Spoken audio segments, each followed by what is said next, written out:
நம்முடைய தொழிலாளிகளை அடித்தான். இப்போது நம்முடைய தொழில் முனைவோர்களை அடிக்கிறான். ஏன்? அவனுக்கான ஆட்சி டெல்லியில் நடந்து கொண்டிருக்கிறது. தமிழர்கள் இந்தியாவில் ஓட்டுரிமை உள்ள அடிமைகளாக இருக்கிறோம். இதை நம்ம அங்க போய் முழக்க எழுப்பினாக்க ஆளுநர் மாளிகை இடிந்து போடும் சொல்லி காவல்துறை இங்க அனுமதிச்சிருக்கிறாங்க. விரைவிலே ஆளுநர் மாளிகை காலியாகும். நினைவில் வைத்துக் கொள்ளுங்கள். ஆளுநர் என்ற பதவி இல்லாமல் போகும். தாடி வைத்த இஸ்லாமியர்களை எல்லாம் கொல்வதற்கு முன்பாக காளியின் முன்னால் இருந்து சபதம் எடுத்து உறுதி எடுத்து பாடுகிற பாடல் தான் வந்தே மாதரம் பாடல். அந்த பாட்டை இந்தியாவுடைய பாட்டு என்று மோடி திணிக்கிறார் என்று சொன்னால் அதனுடைய நோக்கம் என்ன? ஆளுநருக்கு இருக்கிற ஆட்சி கலைப்பு உரிமை இருக்கக்கூடாது என்பதை பற்றி இந்த நிமிடம் வரையும் ஸ்டாலின் பேசவில்லை. ஏன்? பிஜேபி மடியில் அவர் உட்கார்ந்திருக்கிறாரு, காங்கிரஸ் மடியில் விஜய் உட்கார்ந்திருக்கிறார். எடப்பாடி காலில் விழுந்தாருன்னா வெளிப்படையா தெரியும். ஸ்டாலின் கதவை சாத்திட்டு காலில் விழுகிறார். எல்லாருமே பிஜேபியினுடைய அடிமைகளாக இருக்கிறார்கள். இந்த நிலத்திற்கு அடியில் இருக்கக்கூடிய நிலக்கரியை மற்றதை எடுப்பதற்கு தமிழ்நாட்டு அரசாங்கத்திற்கு ராயல்டி கொடுக்க வேண்டியதில்லை, உரிமை தொகை கொடுக்க வேண்டியதில்லை என்று முந்தா நாள் தீர்மானம் சட்டம் நிறைவேற்றிருக்கிறான் டெல்லியில. அப்படி ஒரு சட்டம் நிறைவேற்றப்படுகிறது விஜய் பேசுகிறாரா? சிரிக்கலாமா எழுந்திரிக்கலாமா? அவருக்கு எவ்வளவு கும்பிடு போடணும் பேசிட்டு இருக்கிறான். அப்பா எங்க இருக்கிறாரு, மாமா எங்க இருக்கிறாரு பேசிட்டு இருக்கிறான். யாரோ ஒரு அம்மா உட்கார ஃப்ரெண்ட்ஸ்ல உட்கார வச்சுக்கிறான் கொடியேற்றும் போது. அது யாரு என்ன ஒண்ணும் கிடையாது. அதுக்கு கேட்டா அந்த இந்த இவர் விஐபி பாஸ் கொடுத்து தான் அந்த பொண்ணு வந்திருக்குங்கிறானுங்க. இவன் உன்னுடைய சொந்த உறவெல்லாம் வெளியில வச்சுக்க. இப்ப அது என்ன ஆயிடுச்சுன்னா, இந்த வந்தே மாதரம் போச்சா, ஜனகணமன போச்சா, தமிழ் தாய் வாழ்த்து போச்சா, அதை பத்தி விட்டான். திரிஷாவுக்கு எத்தனாவது சீட்டு, அது என்ன கலர் புடவை படிந்து இதை பேசிட்டு இருக்கிறான். அவன் போகிறான் விஜய்க்கு பின்னால் இவ்வளவு பேர் போகிறான். ஆனால் அவன் வரலாற்றை படைக்கிறவன் அல்ல. வரலாற்றை படைக்கிறவன் உறுதியாக நின்று கொண்டிருக்கிறான், உறுதியாக வந்து கொண்டிருக்கிறான். அவனோடு நாங்கள் உரையாடி கொண்டிருக்கிறோம். தமிழ்நாட்டினுடைய மூலை முடுக்கெல்லாம் இந்திக்காரன் வந்திருக்கிறான். கேட்டால் ரெடிமேடான கேள்வி என்ன? நம்மால் டாஸ்மாக்ல குடிச்சிட்டு படுத்திருக்கிறான், வேலைக்கு ஆள் கிடைக்கல. அதல்ல உண்மை. தமிழ் தேசிய பேரியக்கம் எப்போதுமே தமிழ்நாட்டினுடைய அடிப்படை அரசியலுக்கு நிகழ்ச்சி நிரலை, அஜெண்டா செட்டிங் என்பது தமிழ் தேசிய பேரியக்கம் தான். வரலாற்றை ஊன்றி கவனிப்பவர்கள் இதை உணர்ந்து கொள்வார்கள். நினைத்து பாருங்கள். நேற்றைக்கு உளுந்தூர்பேட்டையிலே விடுதலை சிறுத்தைகளின் சார்பில் தமிழ் தேசிய எழுச்சி மாநாடு நடத்தியிருக்கிறார்கள். யார்? இந்திய தேசம் காப்போம், இந்திய அரசமைப்பு சட்டத்தை காப்போம் என்று பேசியவர்கள். இறையாண்மை உள்ள தேசிய இனங்களின் ஒன்றியமாக இந்தியாவை மாற்றி அமைக்க வேண்டும் என்று பேச வந்திருக்கிறார்கள். நல்லது, மகிழ்ச்சி. அந்த குரலும் தமிழ்நாட்டிலிருந்து தான் வருகிறது, வேறு பகுதியிலிருந்து இனிமேல் தான் வரும். அந்த அடிப்படையில் தொடர்ச்சியாக தமிழ்நாட்டினுடைய அடிப்படை அரசியல் நிகழ்ச்சி நிரல் என்னவாக இருக்க வேண்டும் என்பதை முன்வைத்து தமிழ் தேசிய பேரியக்கம் தொடர்ந்து செய்து கொண்டிருக்கிறது. எனவே இன்றைக்கு நடத்துகிற ஆர்ப்பாட்டம் சில உடனடி கோரிக்கைகளுக்காக இல்லை. நீட் தேர்வை நிறுத்து என்ற போராட்டம் நடந்து கொண்டிருக்கிறது. தமிழ் தேசிய பேரியக்கம் இன்னும் சொல்ல போனால் நீட் தேர்வு என்பதை தமிழ்நாட்டிலே பல பேரும் ஆட்சியாளர்கள் உட்பட புரிந்து கொள்ளாத காலத்தில் முதலில் புதுச்சேரியிலே தமிழ் தேசிய பேரியக்கம் தான் இது நுழைவு தேர்வல்ல, நுழையவிடாத தேர்வு, தமிழர்களுக்கு நுழையவிடாத தேர்வு என்று முதலில் நாம் தான் சொன்னோம். அதுபோல இன்றைக்கு இந்தியாவினுடைய பல்வேறு பகுதிகளிலே போராடி கொண்டிருக்கிறார்கள் இளைஞர்கள், மாணவர்கள். கரப்பாம்பூச்சி போராட்டம் தொடங்கி இருக்கிறது. இந்திய அரசு முன்மொழிந்து செயல்படுத்தி கொண்டிருக்கிற 2020ஆம் ஆண்டு தேசிய கல்விக் கொள்கையை நிறுத்து என்ற கோரிக்கை இன்றைக்கு இந்தியாவுடைய கோரிக்கையாக மாறி இருக்கிறது. 2016இல் அது முன்மொழியப்பட்ட போது தமிழ் தேசிய பேரியக்கம் தான் இது மொழி இன உரிமைகளின் மீது நடத்தக்கூடிய ஒரு போர், வெறும் கல்வி உரிமை மறுப்பு மட்டுமல்ல, இது பாரதம் என்ற பெயராலே ஒரு ஆரியத்துவ ஆட்சியை நிலைநாட்டுவதற்கு, அதற்கான இளையோரை மடலைகளை தயார் செய்வதற்கு ஒரு நீண்ட திட்டத்தில் உருவாக்கப்படுகிற ஒரு கல்விக் கொள்கை என்பதை 2016இல் அது வரைவாக இருக்கிற போதே பேசினோம். அப்போது தமிழ்நாட்டிலே கூட அதை சிந்தித்து பார்ப்பதற்கு யாரும் கிடையாது. இன்றைக்கு நீட் தேர்வை எதிர்த்த போராட்டங்கள், அதன் ஊடாக 2020 கல்விக் கொள்கையை கைவிட வேண்டும் என்ற கோரிக்கைகள் இன்றைக்கு தமிழ்நாட்டினுடைய இளையோர் கோரிக்கையாக மாறி இருக்கிறது. அதே போலத்தான் இன்றைக்கு இந்த முன்வைக்கிற இந்த ஆர்ப்பாட்டத்தினுடைய கோரிக்கை, தமிழ்நாட்டில் தன்னரசு, இந்தியாவில் கூட்டரசு என்பது நாளைய தமிழ்நாட்டின் முழக்கமாக மாறப்போகிறது. எழுதி வைத்துக் கொள்ளுங்கள். இன்றைக்கு சில 100 பேர் இந்த ஆர்ப்பாட்டத்தில் பங்கெடுத்துக் கொண்டிருக்கலாம், சில பேர் அதை செவிமடுத்துக் கொண்டிருக்கலாம். ஆனால் நாளைய தமிழ்நாடு இதை நோக்கித்தான் செல்லும் என்பதை நான் உறுதியாக சொல்கிறேன். ஏன், எனக்கு முன்னாலே தோழர்கள் பேசினார்கள், காவிரி மறுக்கிற கர்நாடகத்திற்கு நெய்வேலி மின்சாரம் போய்கொண்டிருக்கிறது. அந்த மின்சாரத்தை பயன்படுத்தி தான் அவனுடைய சட்டமன்றம் இருக்கிறது, விதான் சௌதா, வெள்ளை மாளிகை. அதிலே தமிழ்நாட்டிற்கு ஒரு சொட்டு தண்ணீரும் தரமாட்டோம் என்று அனைத்து கட்சி தீர்மானத்தை பலமுறை போடுகிறான். மானம் உள்ளவன் இங்கே இருக்கிற மின்சாரத்தை அவன் பயன்படுத்தி அந்த தீர்மானம் போடுவதற்கு அனுமதிப்பானா என்று கேட்டு போராடிய முதலாக போராடிய அமைப்பு தமிழ் தேசிய பேரியக்கம்.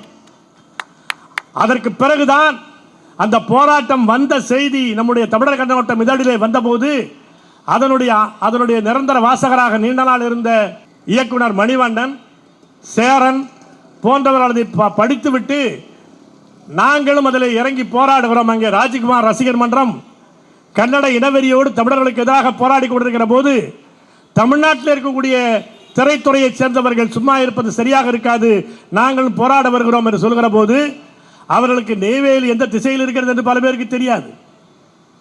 அந்த நெய்வேலிக்கு எப்படி வர வேண்டும், எங்கே தங்க வேண்டும் என்பது எதுவும் தெரியாது. தொடர் மணிவண்ணன், இயக்குனர் மணிவண்ணன் நம்மிடம் பேசி அதற்கான ஏற்பாடுகளை நான் செய்த பிறகு, பாரதி ராஜா தலைமை தாங்குவதாக வந்ததற்கு பிறகு அவர்களே போய் நடிகைகள் பல பேர் வருகிறார்கள், எனவே அவர்களுக்கு பாதுகாப்பு ஏற்பாடு வேண்டும் என்று கேட்பதற்காக ஜெயலலிதாவிடம் போனார். ஜெயலலிதாவை இந்த மொத்த போராட்டத்துக்கு ஆதரவு தெரிவித்தார். அப்படி அந்த போராட்டம் விரிவடைந்தது. அதற்கு பிறகுதான் தமிழ்நாட்டு மின்சாரம் காவிரி மறுக்கிற கர்நாடகத்திற்கு போய்கொண்டிருக்கிற செய்தியே தெரியும் பல பேருக்கு. அதே போலத்தான் இன்றைக்கு இந்தியாவினுடைய பல்வேறு மாநிலங்களில், வடகிழக்கு மாநிலங்களிலே அந்த மாநிலத்திற்குள் யார் வரலாம், எவ்வளவு நாள் தங்கலாம் என்பதை முடிவு செய்யக்கூடிய அதிகாரம் அந்த மாநில அரசுக்கு இருக்கிறது. அங்கே நீங்கள் விமான நிலையத்தில் இறங்கினாலும் சரி, தொடர்வண்டி நிலையத்தில் இறங்கினாலும் சரி, பேருந்து நிலையத்தில் இறங்கினாலும் அங்கே அந்த மாநிலத்தினுடைய அதிகாரி உட்கார்ந்திருப்பார். போய் அவரிடத்தில் உங்களுடைய ஆதார் கார்டையும் மற்ற அடையாளத்தையும் காட்ட வேண்டும். எதற்காக வந்திருக்கிறாய், எவ்வளவு நாள் வந்திருக்கிறாய், அங்கே ஏதாவது ஒப்பந்த தொழிலாளியாக வந்திருந்தால் கூட அதனுடைய விவரங்களை தெரிவித்து அதிகபட்சம் 15 நாள் அனுமதிப்பான். அதற்கு பிறகு நீ வெளியே போயிடணும். ஒரு இன்டர்னல் விசா, உள்நாட்டு விசா போல அந்த மணிப்பூரிலே, நாகாலாந்திலே, மிசோரத்திலே நடந்து கொண்டிருக்கிறது. அது போன்ற ஒரு உள்நுழைவு அனுமதி முறை, இன்னர் லைன் பர்மிட் சிஸ்டம் என்பது தமிழ்நாட்டுக்கு வேண்டும் என்று சென்னை மத்திய தொடர்வண்டி நிலையத்தில் சென்ட்ரலிலே நாம் போராடுகிற வரையிலும் பல பேருக்கு அப்படி ஒன்று இருப்பதே தெரியாது. இன்றைக்கு பல்வேறு கட்சியை சேர்ந்தவர்கள் கோரிக்கையாக வைத்துக் கொண்டிருக்கிறார்கள். மகிழ்ச்சி. we are the agenda setters. நாங்கள் தான் நிகழ்ச்சி நிரலை முன்மொழிகிறவர்கள். இதுதான் தமிழ்நாட்டினுடைய எதிர்கால நிகழ்ச்சி நிரல். தமிழ்நாட்டினுடைய மூலை முடுக்கெல்லாம் இந்திக்காரன் வந்திருக்கிறான். கேட்டால் ரெடிமேடான கேள்வி என்ன, நம்மால் டாஸ்மாகில் குடிச்சிட்டு படுத்திருக்கிறான், வேலைக்கு ஆள் கிடைக்கல. அதல்ல உண்மை. நம்முடைய சின்ன சின்ன கடைகள், சிறு சிறு நிறுவனங்கள், அவர்கள் மார்வாடியினுடைய மொத்த வணிகத்தின் கீழே சிக்கிக்கொண்டு அவர்களுடைய லாபத்தினுடைய இடம் என்பது சுருங்கி கொண்டிருக்கிறது, லாபத்தினுடைய அளவு சுருங்கி கொண்டிருக்கிறது. எனவே ஒரு தொழிலை லாபமாக நடத்துவது, ஒரு கடையை லாபமாக நடத்துவது மிகப்பெரிய போராட்டமாக இருக்கிறது சிறு வணிகர்களுக்கு. அதில் ஒரு தொழிலாளிக்கு சட்டப்படியான சம்பளம் கொடுக்கிற, சட்டப்படியான ஓய்வு கொடுக்கிற நிலை வந்தால் அது தனக்கு தாங்காது என்பதனாலே அந்த கூலிக்கு எவன் கிடைக்கிறான் என்று பார்க்கிறார்கள். தமிழ்நாட்டினுடைய நீண்ட வரலாற்றினுடைய தொடர்ச்சியின் விளைவாக நம்முடைய வாழ்க்கை தரம், வாழ்க்கை முறை என்பது வேறு, நம்முடைய உணவு முறை என்பது வேறு. வெறும் ஒரு 3 செங்கல்ல வச்சு அதில் குறுக்க ஒரு நிலக்கரியை போட்டு ஒரு தீயை உண்டாக்கிட்டு கடையில் போய் ஓடி போய் மைதா மாவு வாங்கிட்டு சுருட்டி உள்ளே போட்டுட்டு அதை சுட்டு சாப்பிடுகிற பீகார்காரன் அல்ல தமிழ்நாட்டுக்காரன். அவனுடைய உணவு முறை வேறு, அவனுடைய செலவு முறை வேறு. எனவே அதற்கு தகுந்தாற் போல ஊதியம் கொடுக்க முடியவில்லை, குறை கூலிக்கு ஆள் கிடைக்கவில்லை என்பதுதான் நம்முடைய சிறு தொழில் முனைவர்கள், கடைக்காரர்களெல்லாம் ஆள் கிடைக்கலன்னு சொல்றது. ஆள் கிடைக்கிறதுன்னா குறை கூலிக்கு ஆள் கிடைக்கவில்லை. இப்போதைக்கு அந்த குறை கூலிக்கு இந்திக்காரன் வருகிறான். இன்றைக்கு அம்பத்தூரில் பார்க்குறோம், அம்பத்தூர் தொழில் எஸ்டேட்டில், தொழில்பேட்டையில் நம்முடைய தொழிலாளிகளை அடித்தான். இப்போது நம்முடைய தொழில் முனைவோர்களை அடிக்கிறான் சேர்ந்து கொண்டு. அவன் வைத்தது தான் சட்டம் என்று ஆகிவிடும். ஏன், அவனுக்கான ஆட்சி டெல்லியில் நடந்து கொண்டிருக்கிறது. இங்கே நீங்கள் ஒரு உணவு விடுதியில் ஹோட்டலில் போய் நீங்கள் சாப்பிடுகிற போது அங்கே இந்திக்காரன் இருக்கிறான், தண்ணி கேட்குறீங்க, அவனுக்கு தெரியல. சில பேர் வாட்டர் அப்படின்னு கேட்டு பார்ப்பாரு, அதுவும் வராது. இவர் பாணின்னு மாறிடுவார். அவன் தண்ணிக்கு மாற மாட்டான். அவன் பிழைக்க வந்தவன். பிழைக்க வந்த இடத்தில் இருக்கிற 2 வார்த்தைகளை கூட அவன் கற்றுக்கொள்ள மாட்டான். நீ பாணிக்கு மாறிடுற. உன் புத்தி தெரிஞ்சதுனால். அது ஏன் அப்படி இருக்கிறது என்று சொன்னால், அவன் ஆளும் இனம் என்ற மண்டை கணத்தோடு வருகிறான். ஒட்டிய வயிறோடு மட்டும் வரவில்லை. இந்திக்காரன் ஒட்டிய வயிறோடு வறுமையோடு மட்டும் இங்கே வரவில்லை. தான் ஆளுகிற இனம், தன்னுடைய மொழி, ஆளுகிற மொழி என்ற மண்டை வீக்கத்தோடு வருகிறான். அதனால்தான் ராஷ்டிர பாஷா நீ படிக்கலையான்னு கேட்கிறான். உனக்கு ராஷ்டிர பாஷா தெரியாதான்னு கேட்கிறான். இந்தி தெரியாம இந்தியாவில் இருக்கிறியான்னு வேற கேட்கிறான். இங்கே நம்முடைய மறைமலை நகரில், மறைமலை நகருடைய தொடர்வண்டி நிலையத்தில் மறைமலை நகர் என்று இருக்கிற அந்த இந்தி எழுத்தை தார் கொண்டு அடித்தால் டெல்லிக்காரன் பதறுகிறானே. என்னுடைய ஊரில் இருக்கிற போர்டு அதில் இங்கிலீஷ், இந்தி, தமிழ் இருந்தால் போதும், இந்தி எதற்கு என்று நான் அழைக்கிறேன் என்றால் அவன் அதுக்கு தேசவிரோத சட்டம் என்று போடுகிறான். அப்படியான அதனுடைய பொருள் என்ன? தமிழர்கள் இந்தியாவில் ஓட்டுரிமை உள்ள அடிமைகளாக இருக்கிறோம். நினைவிலே வைத்துக் கொள்ளுங்கள், வெள்ளைக்காரனே உனக்கு ஓட்டுரிமை கொடுத்தவன் தான். வெள்ளைக்காரனுடைய ஆட்சி அயலார் ஆட்சி, நாம் அடிமையாக இருக்கிறோம் என்று அன்றைக்கு உணர்ந்த அளவுக்கு இன்றைக்கு ஓட்டுரிமை கொடுத்தவுடனே ஏன் நம்மால் சில பேர் மந்திரி ஆயிட்டான். இப்போ இந்த சட்டமன்றத்துக்குள்ள நுழையும் போது யாருக்கு எவ்வளவு கும்பிடு போடணும்னு பேசிக்கிட்டு இருக்கிறான் வருஷக்கணக்கில். முதலமைச்சர் வந்தால் கும்பிடு போட்டியா, எதிர்கட்சி வந்தா நீ கும்பிடு போட்டியா, இது கும்பிடு போடுறதுக்கே பேசிக்கிட்டு இருக்கிறான். இப்போ இவ்வளவுதான் பேச்சுவார்த்தை அங்கே. அதில் உடனே நம்முடைய இந்த பைட்டெல்லாம் இருக்குல்ல, நம்முடைய யூடியூப்பு மற்ற சேனல்லாம் என்ன இருக்குல்ல, இருக்குன்னா இந்த பைட்லேயே நிற்கிறாங்க. இந்த சண்டையை தான் பெருசாக பார்க்குறான். லட்சக்கணக்கான பேர் பார்க்குறான். நம்முடைய நண்பர்கள் பல பேர் சொல்ல, நீங்கள் இவ்வளவு முக்கி பேசுகிறீங்க, 10,000 பேரை ரீச் ஆக மாட்டேங்குதுன்னு கேட்குறான். உண்மைதான். ஆனால் இதுதான் நாளைய இந்தியா, நாளைய தமிழ்நாடு. இந்தியா இந்த ஒற்றை ஆட்சியோடு நீடிக்க முடியாது. விரைவிலே ஆளுநர் மாளிகை காலியாகும். நினைவிலே வைத்துக் கொள்ளுங்கள், விரைவிலே ஆளுநர் மாளிகை காலியாகும். ஆளுநர் என்ற பதவி இல்லாமல் போகும். அதை நோக்கித்தான் தமிழ்நாடு நடந்து கொண்டிருக்கிறது, இந்தியா நடந்து கொண்டிருக்கிறது. இந்தியாவினுடைய பல்வேறு மாநிலங்களிலே அந்த பிரச்சனையை சந்தித்துக் கொண்டிருக்கிறார்கள். மோடி தன்னுடைய தடித்தனமான ஆட்சியின் விளைவாக, மோடி அமித்ஷாவினுடைய தடித்தனம் அதை விரைவுபடுத்தி கொண்டிருக்கிறது. ஆளுநர் அதெல்லாம் இல்லைன்னா எப்படிங்க இருக்கணும்? நம்ம ஆளு தேர்ந்தெடுக்கப்படக்கூடிய மாநில ஆட்சி யார் தான் கண்ட்ரோல் பண்ணுறது? எதுக்கு இவனை நீ கண்ட்ரோல் பண்ணணும்? கண்ட்ரோல் பண்ண வேண்டிய மக்கள் இல்லை. ஆளுநர் என்ன கண்ட்ரோல் பண்ணுறாரு? ஆளுநர் அவனுடைய செய்திக்கு சரியாக வந்தால் கையெழுத்து போடுறாரு. இப்போ இன்னைக்கு ஒவ்வொரு நாளும் நம்ம தமிழ் தேசிய தன்னுரிமை மாநாடு 1990ஆம் ஆண்டு இறையாண்மை உள்ள தேசிய இனங்களுடைய கூட்டரசாக இந்தியாவை மாற்ற வேண்டும். அப்படி இல்லை என்று சொன்னால் அந்தந்த தேசிய இனங்கள் பிரிந்து போகக்கூடிய உரிமையை அங்கீகரிக்க வேண்டும் என்ற கோரிக்கையை முன்வைத்தோம். ஆனால் அதற்கு பிறகு இருக்கிற அதிகாரங்கள், இருக்கிற மாநில உரிமைகள் எல்லாம் இன்னும் போய்கொண்டிருக்கிறது. நேற்றுக்கு முந்தைய நாம் ஒரு சட்டம் போட்டிருக்கிறோம். இந்திய அரசமைப்பு சட்டத்தில் பொதுப்பட்டியல், கன்கரண்ட் லிஸ்ட் என்ற பட்டியலே கூடாது என்று நாம் சொல்கிறோம். உலகத்தில் எந்த கூட்டாட்சியிலும் ஆளுநர் என்ற பதவி கிடையாது. முன்னாலே பேசிய மாரிமுத்து அதனுடைய வரலாற்றை சுருக்கமாக சொன்னார். ஆளுநர் என்ற பதவி, அமர்த்தப்படுகிற பதவி எந்த கூட்டாட்சியிலும் கிடையாது. இன்னும் சொல்ல போனால் இப்போ அமெரிக்கா, ஜெர்மனி போன்ற நாடுகள் அங்கே கூட்டாட்சிகள் இருக்கிறது. ஆனால் வெவ்வேறு மொழி பேசுகிற மக்கள் அங்கே கிடையாது. ஆங்கிலோ சாக்சன் தான் அமெரிக்காவில் மிக பெரும்பாலோர். அங்கே கூட அவன் கூட்டரசை உருவாக்கி கூட்டாட்சியை நடத்தி கொண்டிருக்கிறான்.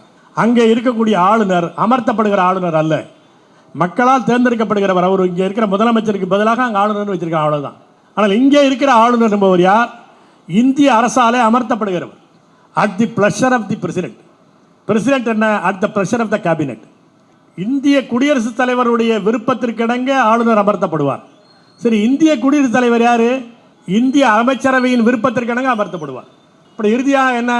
இந்திய அமைச்சரவை விரும்புகிற வரையிலும் ஆளுநராக இருக்கலாம். இங்கே அவர்களுடைய விருப்பத்தை நிறைவேற்ற வேண்டும். அந்த அடிப்படையில் தான் ஆளுநர் பதவி என்பது ஒரு ஆதிக்க பதவியாக, இந்திய அரசனுடைய அடிமை தேசமாக தமிழ்நாட்டை நெருக்குவதற்கான சட்டப்படியான ஏற்பாடாக நடந்து கொண்டிருக்கிறது. எனவேதான் ஆளுநர் பதவி கூடாதுன்னு சொன்னோம். இந்த ஆர்ப்பாட்டத்தை ஆளுநர் மாளிகைக்கு முன்னால் குறைந்தபட்சம் இந்த சைதாப்பேட்டை கோர்ட்டுக்கு வாசல்லையாவது வைக்கன்னு சொல்லி கேட்டோம். ஏதோ நம்ம அங்கே போய் முழக்க எழுப்பினாக்க ஆளுநர் மாளிகை இடிந்து போடுன்னு சொல்லி காவல்துறை இங்கே அனுமதிச்சிருக்கிறாங்க.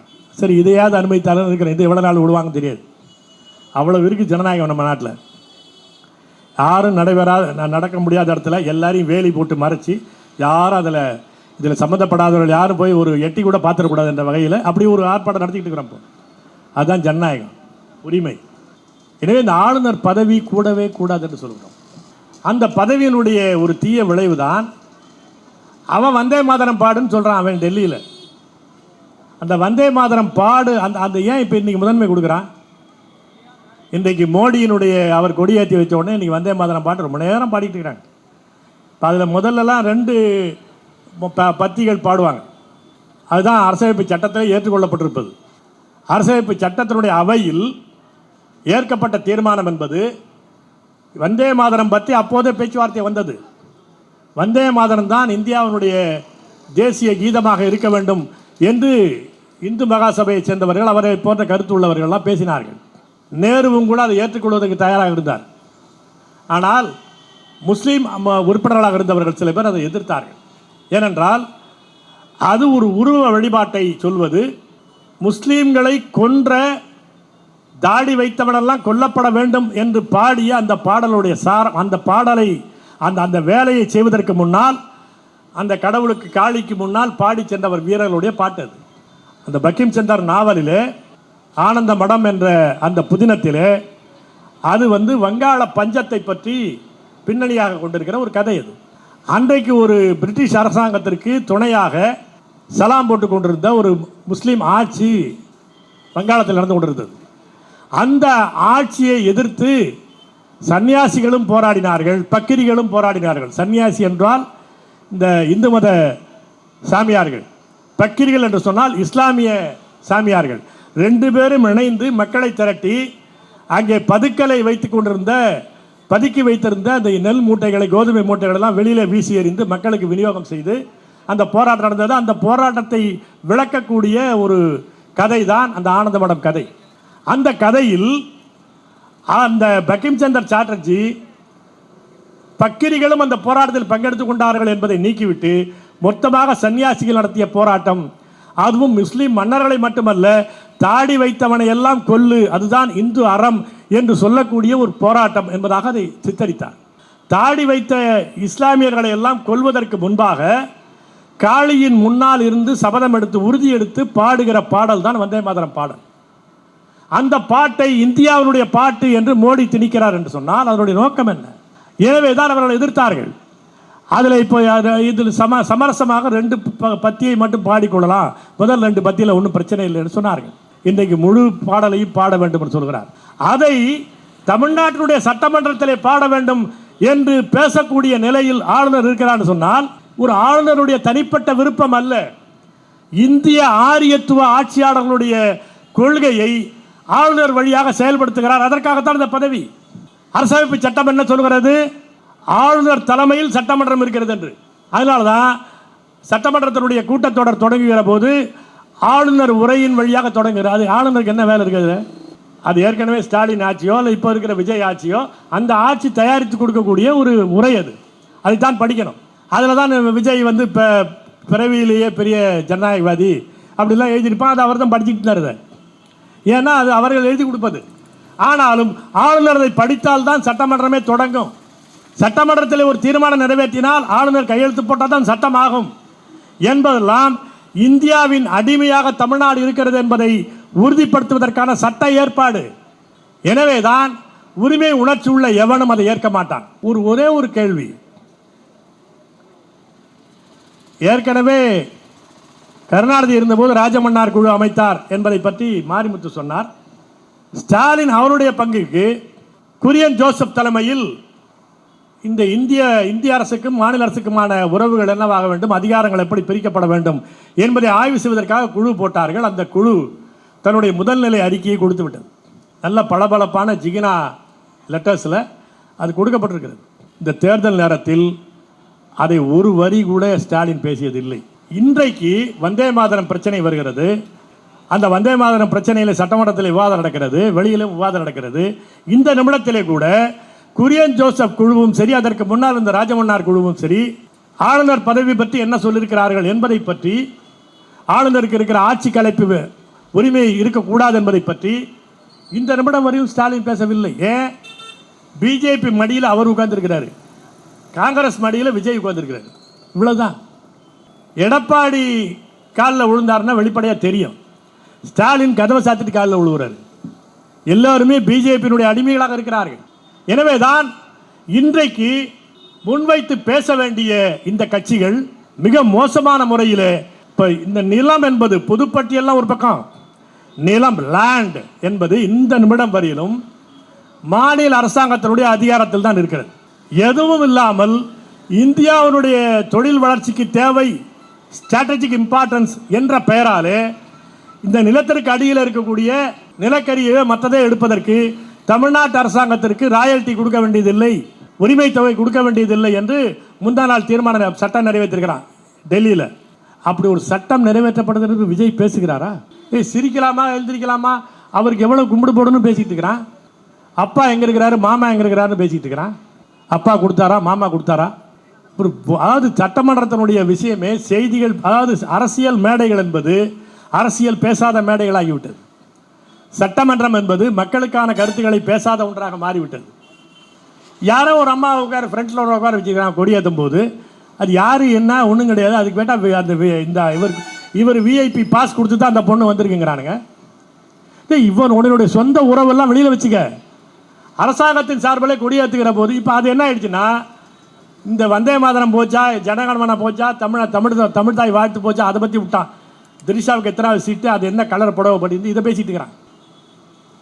ஒட்டுமொத்த விவாதமே அப்படி மாறிக்கொடு. ஆனால் அதையும் தாண்டி தான் தமிழ் தேசிய பேரியக்கம் முன்வைக்கிற நிகழ்ச்சி நிரல் முன்னேறி கொண்டிருக்கிறது. முன்னேறும். விசிலடித்தாங்குஞ்சிகளை தாண்டி இந்த மண் உரிமை உணர்ச்சி உள்ள சில பேரை சார்ந்துதான் இருக்கிறது. நான் மீண்டும் மீண்டும் பலமுறை சொல்லியிருக்கிறேன், இங்கேயும் சொல்லுகிறேன். இந்தியாவிற்கு விடுதலை வந்திருக்கிறது சொல்லுகிறோம். இந்திய விடுதலை போராட்டத்தில் இதே சைதாப்பேட்டைக்கும் சேர்த்துத்தான் விடுதலை வந்திருக்கிறது. இந்த சைதாப்பேட்டை மண்ணிலிருந்து அந்த விடுதலை போராட்டத்தில் பங்கெடுத்துக் கொண்டவர் எவ்வளவு பேர் இருப்பார்? அந்த அன்னைக்கு இருக்கிற மக்கள் தொகையில் 1% குறைவானவர்கள் தான். இன்றைக்கு வரையிலும் தமிழ்நாட்டுக்குள்ளே இந்தி திணிப்பதற்கு தடுமாறுகிறான். அந்த இந்தி மொழி திணிப்பை எதிர்த்து 65 மிகப்பெரிய மாணவர் எழுச்சி நடைபெற்றது. தேசிய எழுச்சியாக, தமிழ் தேசிய எழுச்சியாக.